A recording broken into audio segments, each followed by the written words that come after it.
الحمدللہ نحمدہ ونستعینہ ونستغفرہ ونؤمن بہ ونتوکل علیہ ونعوذ باللہ من شرور انفسنا ومن سیئات اعمالنا من یہدہ اللہ فلا مضل لہ ومن یضللہ فلا ہادی لہ ونشہد ان لا الہ الا اللہ وحدہ لا شریک لہ ونشہد ان سیدنا محمدا عبدہ ورسولہ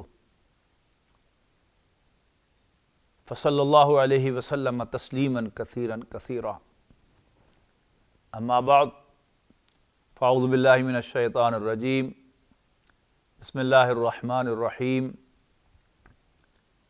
والعصر ان الانسان لفی خسر الا الذین آمنوا وعملوا الصالحات وتواصوا بالحق وتواصوا بالصبر۔ آج ہم اپنے سلسلے کا پہلا سبق پڑھیں گے جو قرآن مجید کی ایک انتہائی مختصر سورت سورۃ العصر پر مشتمل ہے۔ قرآن مجید ویسے تو کلمات کا مجموعہ ہے، لیکن قرآن مجید کا کم سے کم ایک آیت پر اطلاق ہوتا ہے، اور قرآن مجید کا پہلا مکمل یونٹ جو ہے وہ سورت ہے۔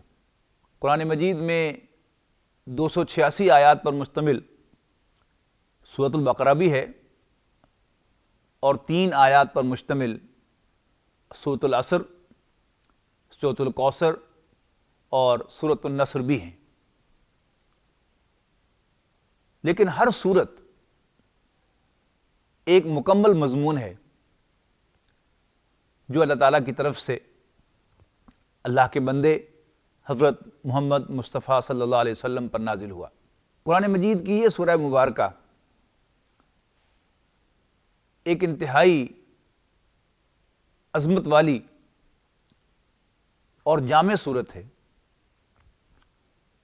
کہ اس میں 3 آیات میں اللہ تعالیٰ نے انسان کے لیے فوز و فلاح کا سارا راستہ بیان کر دیا ہے۔ کسی بھی معاملے میں کسی انسان کا معقول طرز عمل کیا ہے کہ وہ اس معاملے کا جائزہ لے، اس کو پرکھے کہ آیا وہ صحیح ہے یا غلط ہے۔ اگر صحیح معلوم ہو تو مانے کہ یہ صحیح ہے، اور اگر غلط معلوم ہو تو ببانگ دہل بلند آواز سے کھلے عام اعلان کرے کہ یہ غلط ہے۔ پھر اگر وہ اسے صحیح معلوم ہو تو اسے صحیح کہنے کے ساتھ ساتھ اس کے مطابق ڈھالے اپنے آپ کو۔ اگر اس کا کوئی اثر اس کی ذات پر پڑتا ہے تو اپنی ذات میں تبدیلی لائے، اگر اس کا اثر اس کی معاشرت پر پڑتا ہے تو اس میں تبدیلی لائے، اس کا اثر اس کے معاش پر پڑتا ہے تو اس میں تبدیلی لائے، اور اسی طرح اگر اس کا اثر اس کی سیاست پر، اس کی حکومت پر پڑتا ہے تو اس کو بھی اس کے مطابق مینڈ کرے، پھر اسی بات کو لے کر آگے چلے، دوسروں کو بتائے، دوسروں کو کنونس کرنے کی کوشش کرے، اس حق کا اعلان کرتے ہوئے اور لوگوں کو اس کی طرف بلاتے ہوئے۔ دنیا میں جتنے بھی اعلیٰ کام ہوتے ہیں وہ ٹھنڈے پیتوں نہ برداشت ہوتے ہیں اور نہ ٹھنڈی سڑک پر چلتے ہوئے کیے جا سکتے ہیں۔ ان میں ہمیشہ مزاحمت ہوتی ہے، ریزسٹنس آتا ہے، اور انسان کو اپنی تمام قوت کو بروئے کار لا کر وہ کام کرنا پڑتا ہے۔ لہذا اس کے لیے خود بھی اس کو صبر و استقامت کی ضرورت ہوتی ہے، اور اسے اسی پیغام کو آگے بڑھانا ہوتا ہے، اور اپنے ساتھیوں کو، اپنے دوستوں کو، جو بھی اس کے ساتھ اس کام میں شامل ہوئے ہوں، ان کا حوصلہ بھی بڑھانا ہوتا ہے۔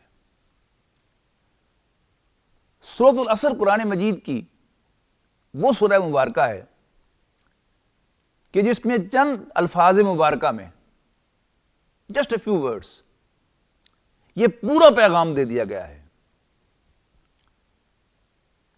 اور اس کو ایمفیسائز کرنے کے لیے قسم کھائی گئی ہے۔ والعصر، زمانے کی قسم ہے، ان الانسان لفی خسر، یقیناً انسان خسارے میں ہے، گھاٹے سے دوچار ہونے والا ہے، لاس فیس کرنے والا ہے، سوائے ان کے الا الذین آمنوا، سوائے ان کے جو ایمان لائیں، وعملوا الصالحات، اور اچھے کام کریں، وتواصوا بالحق، اور حق کی ایک دوسرے کو وصیت کریں، تاکید کریں، تلقین کریں، وتواصوا بالصبر، اور صبر کی ایک دوسرے کو نصیحت کریں۔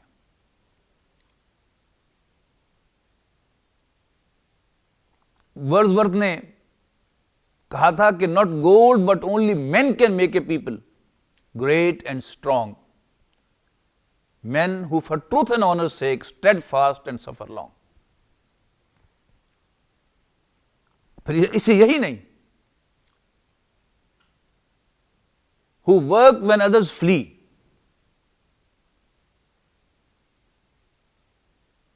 and stay when others fly، who build the nation's pillars deep and lift them to the sky۔ اصل میں یہی باکردار لوگ، اگر آپ تاریخ انسانی میں جھانکیں گے تو آپ کو ایسے ہی لوگ ملیں گے کہ جنہوں نے اس انسانیت کو بلندیوں تک پہنچایا،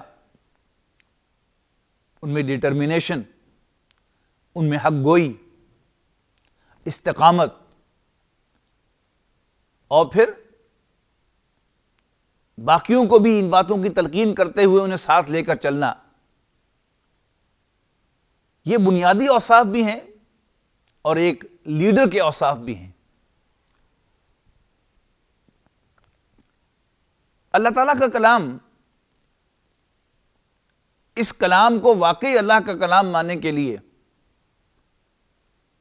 کسی اور دلیل کی حاجت نہیں رکھتا، اور نہ ہی قسم کی حاجت رکھتا ہے۔ لیکن قسم جو ہے بعض اوقات ضرورت ہوتی ہے، اور بعض اوقات وہ کلام کا حسن ہوتا ہے۔ جو بات بھی قسم کھا کر کہی جاتی ہے، اصل میں اس میں ایک ایمفیسس ہوتا ہے، اس کی حقانیت کو اسٹرینتھن کیا جاتا ہے، اس کی حقانیت کو مزید سپورٹ کیا جاتا ہے کہ یہ بات جو کہی جا رہی ہے یہ شک و شبہ سے بالا تر ہے، یہ حق ہے۔ ہمیں اللہ کے سوا کسی اور کی قسم کھانے کی اجازت نہیں ہے، لیکن اللہ جو رب العالمین ہے، تمام جہانوں کا رب ہے، بادشاہ مطلق ہے، اس پر کوئی پابندی نہیں ہے۔ وہ خواہ اپنی قسم کھائے، خواہ سورج کی قسم کھائے، خواہ چاند کی قسم کھائے، خواہ قیامت کے دن کی قسم کھائے، خواہ زمانے کی قسم کھائے، خواہ نفس انسانی کی قسم کھائے، وَنَفْسٍ وَمَا سَوَّاهَا،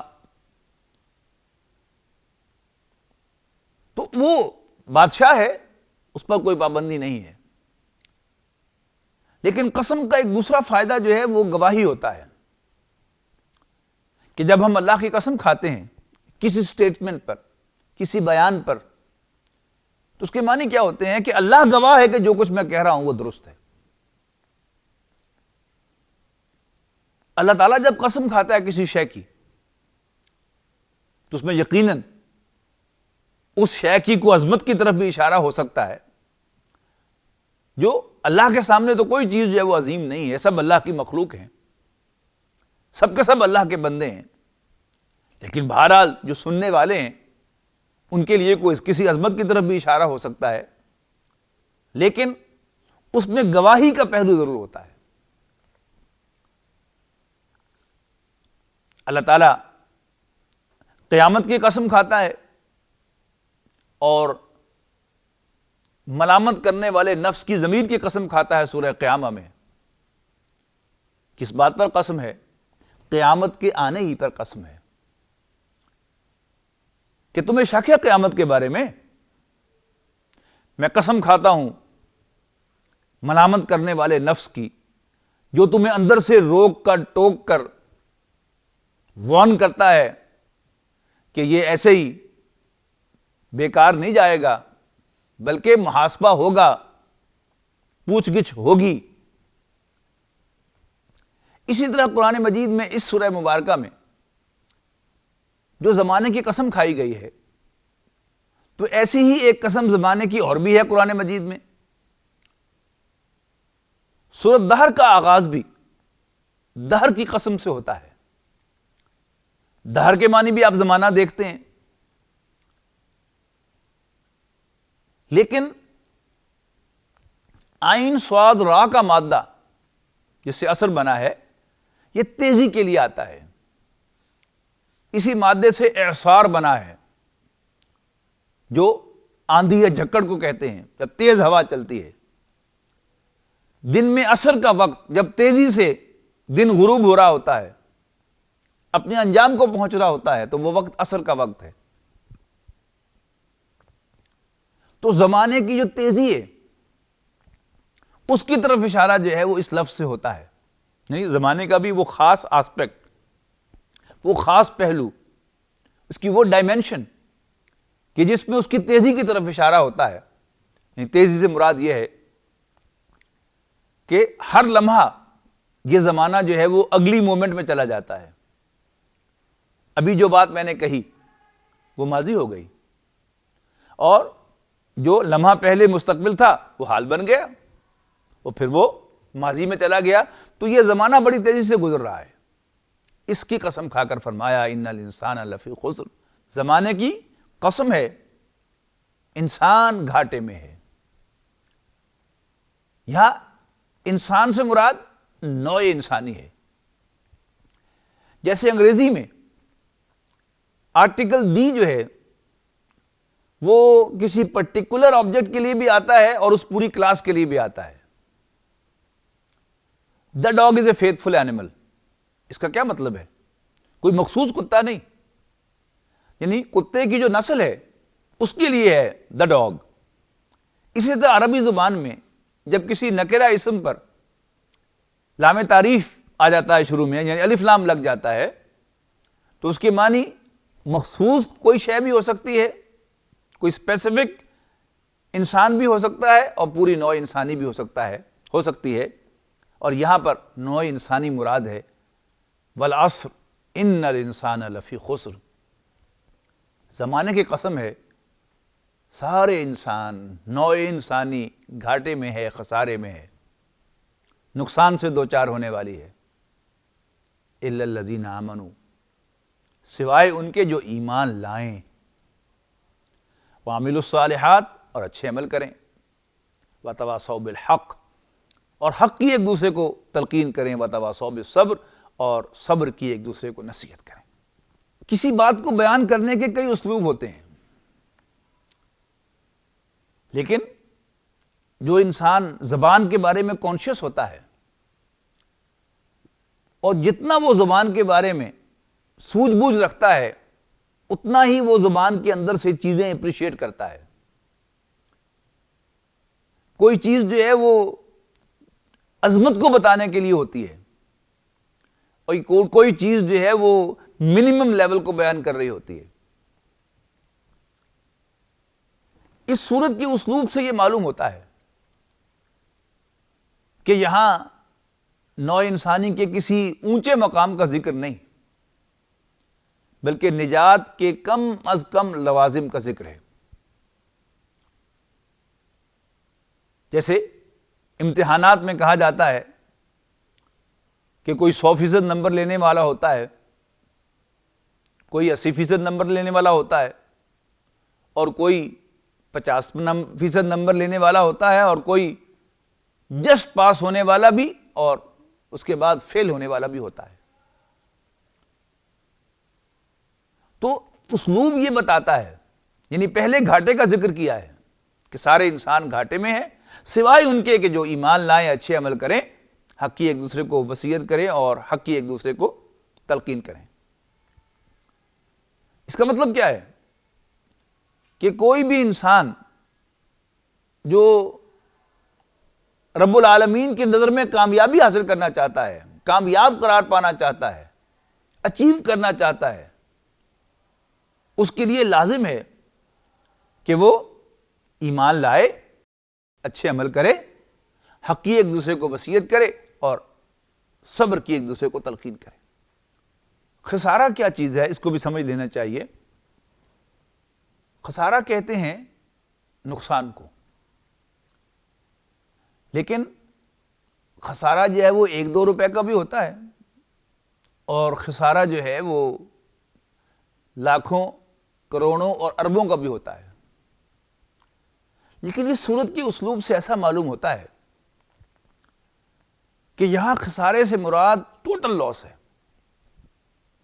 کہ جو شخص یہ طرز عمل اختیار کرے گا وہ تو گھاٹے سے بچے گا، اور جو اس طرز عمل کو اختیار نہیں کرے گا، اس راہ پر نہیں چلے گا، اس کا انجام گھاٹے اور خسارے کے سوا اور کچھ نہیں ہوگا۔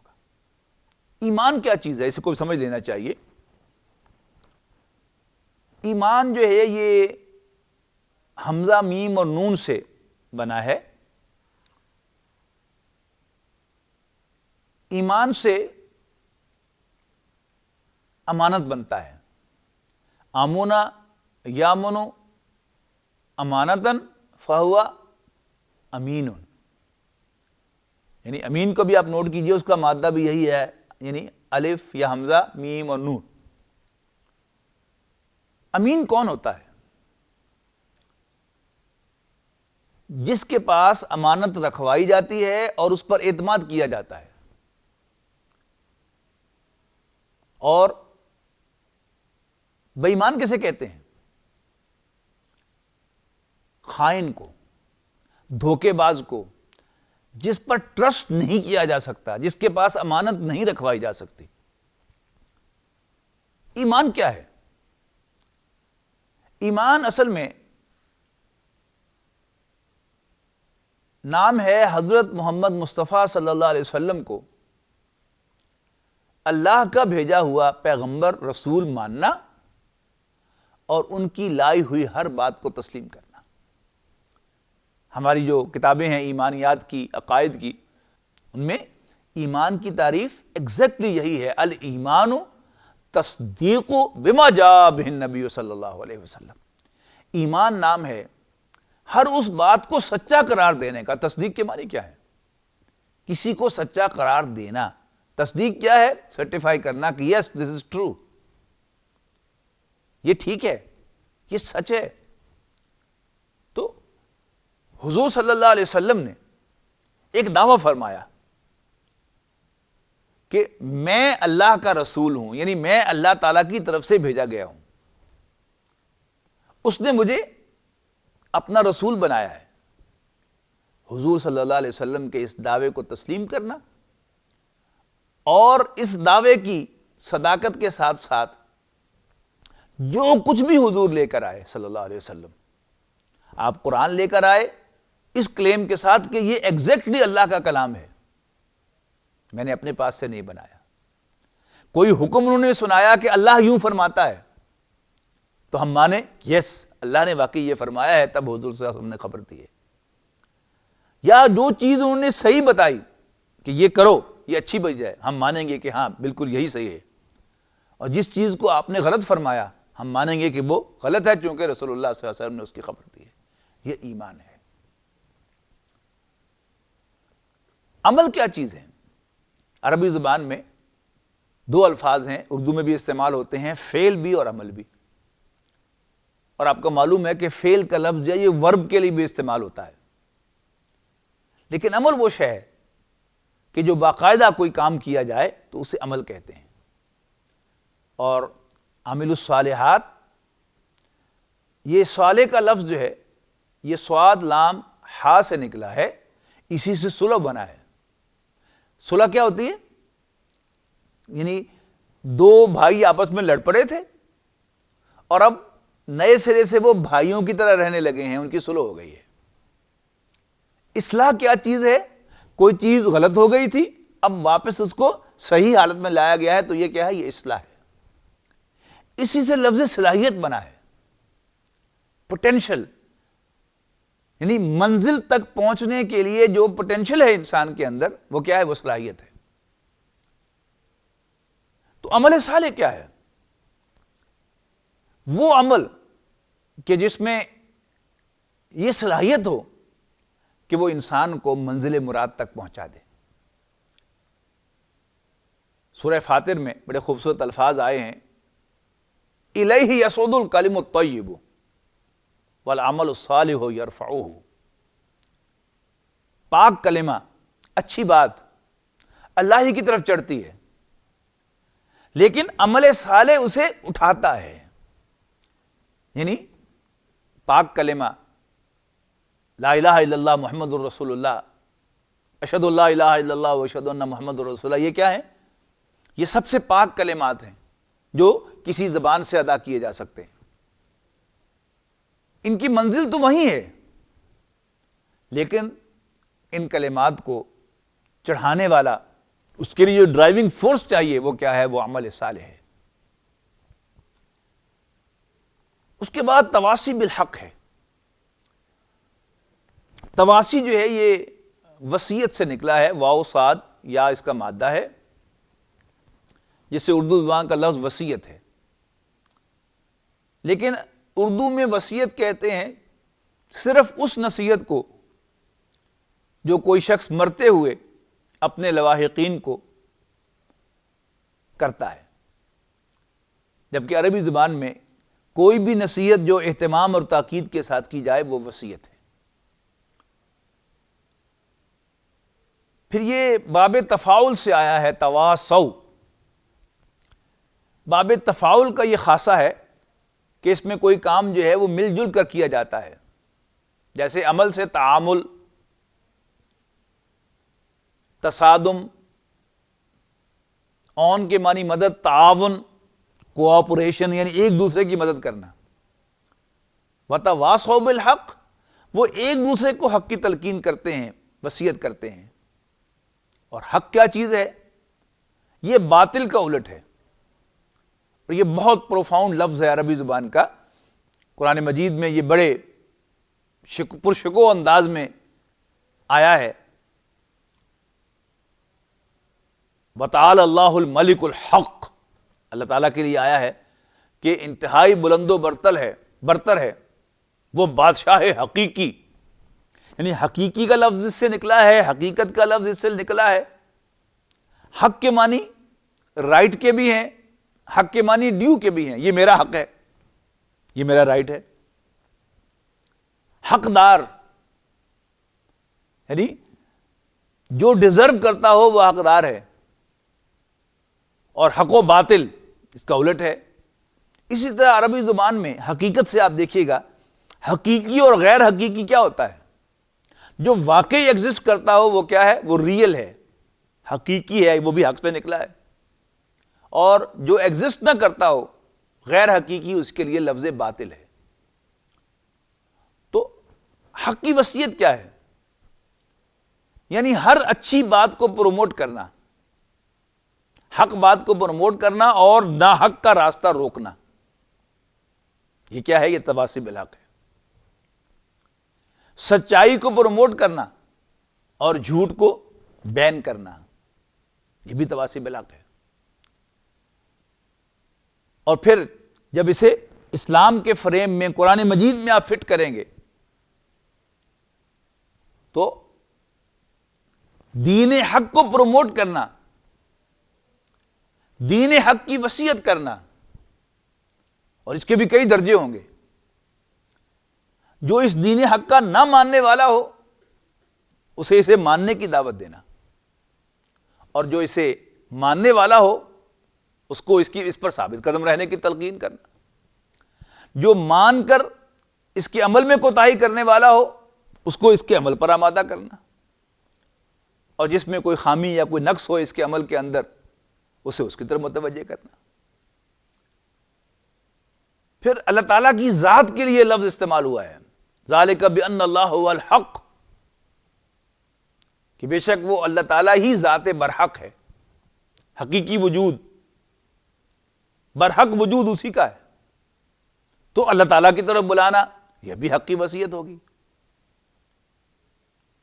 پھر اللہ تعالیٰ کے لائے ہوئے، اللہ تعالیٰ کے بھیجے ہوئے دین کو، رسول اللہ صلی اللہ علیہ وسلم کے لائے ہوئے دین کو قائم کرنا، اس کو رواج دینا، اس کی حکمرانی کو قائم کرنا، یہ بھی کیا ہے، یا اس کی کوشش کرنا، یہ بھی تواصی بالحق ہے۔ اور پھر صبر اور استقامت کے ساتھ یہ کام، چھوٹے سے چھوٹا کام بھی آسان نہیں ہے۔ آپ کسی چھوٹے سے حق کی طرف کسی کی توجہ دلائیں تو وہ بھی آپ کو مارنے کو دوڑے گا۔ کوئی شخص کسی دوسرے کا حق غصب کر رہا ہو تو آپ اسے حق کی ادائیگی کی تلقین کریں تو وہ پلٹ کے آپ سے کہے گا تو کون، مائنڈ یور اون بزنس۔ کوئی نوجوان اپنے والدین کے حقوق کی ادائیگی میں کوتاہی کر رہا ہو، آپ اسے سمجھائیں، وہ بھی اسے برا مانے گا۔ اور جو غاصبین اللہ کے حق پر ڈاکے ڈال رہے ہوں، مناک بنے بیٹھے ہوں، فرعون بنے بیٹھے ہوں، نمرود بنے بیٹھے ہوں، قارون بنے بیٹھے ہوں، جب انہیں آپ نصیحت کریں گے تو پھر آپ کی خیر نہیں ہوگی۔ صبر کے معاملے میں ایک اور بات بھی پیش نظر رہنی چاہیے کہ عربی زبان میں لفظ صبر دو مفاہیم کا مجموعہ ہے، ایک پیشنس اور دوسرا انڈیورنس۔ پیشنس ہوتی ہے کوئی گزرے ہوئے واقعے پر انسان کا صبر کرنا، یعنی کسی کا بچہ فوت ہو گیا، کسی کا کوئی نقصان ہو گیا، اب وہ شور مچائے یا نہ مچائے بچہ واپس نہیں آئے گا، تو اس پر صبر کیا ہے، یہ پیشنس ہے۔ انڈیورنس کیا ہے کہ انسان کا ایک بات کو طے کرنا کہ یہ درست ہے، اس پر عمل پیرا ہونے کا فیصلہ کرنا، اور پھر اسے ریزسٹنس آئے، پھر مزاحمت آئے، اسے روکا جائے، اس پر تشدد کیا جائے، اس کو ٹیمپٹیشن دی جائے، اس کو جان سے مار دیا جائے، لیکن وہ پیچھے نہ ہٹے، جس بات کو اس نے حق سمجھا ہے اس پر عمل پیرا گئے، جس کے لیے اردو کے الفاظ جو ہیں وہ استقامت کے ہیں، انگریزی میں ڈٹرمینیشن جو ہے وہ اسی چیز کا نام ہے۔ تو انسان کا صبر قرآن مجید میں بالعموم اگر آپ غور سے دیکھیں گے تو وہ صبر جو ہے وہ اس معنی میں آیا ہے، ڈٹرمینیشن کے معنوں میں آیا ہے، لیکن اگرچہ پیشنس کا مفہوم بھی قرآن مجید کے اندر صبر کے لفظ کے ساتھ اٹیچڈ ہے، لیکن بالعموم یہ انڈیورنس کے لیے، اسٹیڈ فاسٹنس کے لیے، وہ جو میں نے ورڈزورتھ کے اشعار آپ کو سنائے ہیں ان میں بھی اسٹیڈ فاسٹ کا لفظ ہے کہ not gold but only men can make a people great and strong, men who for truth and honor sake steadfast and suffer long۔ تو ایک ہے سفرنگ کے بعد انسان کا طرز عمل صبر کا، وہ ہے پیشنس، اور ایک ہے تھریٹ کیا جا رہا ہو، ٹیمپٹیشن دی جا رہی ہو، لالچ دیا جا رہا ہو، ورغلانے کی کوشش کی جا رہی ہو، لیکن انسان جس معاملے کو صحیح سمجھے، جس طرز عمل کو، اسی پر قائم رہے، جو ہو جائے سو ہو جائے۔ یہی وجہ ہے کہ ایک تابعی بیان فرماتے ہیں کہ صحابہ کرام کا کچھ گروہ انہوں نے دیکھا ہوگا، ظاہر سارے صحابہ تو نہیں دیکھے انہوں نے کہ ان کا طرز عمل انہوں نے یہ دیکھا کہ جب بھی حضور صلی اللہ علیہ وسلم کے صحابہ میں سے دو اشخاص آپس میں ملتے تھے تو وہ ایک دوسرے سے جدا نہیں ہوتے تھے جب تک ان میں سے ایک دوسرے کو یہ سورت یعنی سورۃ العصر نہ سنا لے، یعنی یاد دہانی ایک دوسرے کے لیے کہ بھائی یہ ہے صحیح راستہ، یعنی ایک دوسرے کو سنانے کا مطلب کیا ہے کہ وہ کمٹ کرتے تھے کہ ہم اس طرز عمل کو اختیار کریں گے، حق بات کو مانیں گے، اسی کے مطابق ڈھلیں گے، اسی کی تلقین کریں گے، اور پھر ہر چہ بعد بعد جو بھی اس راستے میں آئے گا اس کو برداشت کریں گے۔ اور امام شافعی رحمۃ اللہ علیہ اسی بات کو یوں کہتے ہیں کہ لو تدبر الناس هذه السورۃ لوسعتهم، اگر لوگ تنہا اس ایک صورت پر تدبر کریں تو یہ ان کے لیے کافی ہو جائے۔ اور ان کا ایک قول جو مفتی محمد عبدہو نے اپنی تفسیر میں نقل کیا ہے وہ تو اس سے بھی آگے ہے کہ لو لم ينزل من القرآن سواها لکفت الناس، اگر قرآن مجید میں اس ایک صورت کے سوا کچھ بھی نازل نہ ہوتا تو یہ ان کے لیے کافی ہو جاتا۔ بہرحال یہ تو ایک انداز ہے کسی چیز کو اپریشیٹ کرنے کا، معاذ اللہ اس کا یہ مطلب نہیں ہے کہ قرآن مجید اس کے علاوہ نازل ہونے کی ضرورت ہی نہیں تھی۔ مطلب کیا ہے کہ اس میں وہ مکمل میسج جو پورے قرآن مجید کے 30 پاروں کے اندر اللہ تعالیٰ نے پھیلایا ہے وہ مختصراً چند الفاظ کے اندر موجود ہے کہ اگر انسان اسی بات کو پلے باندھ لے تو شاید اس کی نجات کے لیے یہ کافی ہو سکتا ہے۔ جیسے رسول اللہ صلی اللہ علیہ وسلم سے کے پاس ایک شخص آیا اور اس نے کہا کہ جی میں دور دراز سے آیا ہوں اور میں روز روز آ بھی نہیں سکتا اور لمبی چوڑی باتیں جو ہے وہ یاد بھی نہیں رکھ سکتا، آپ تو مجھے کوئی ایک بات تلقین فرما دیں کہ میں اس پر عمل کروں اور میرا بیڑا پار ہو جائے۔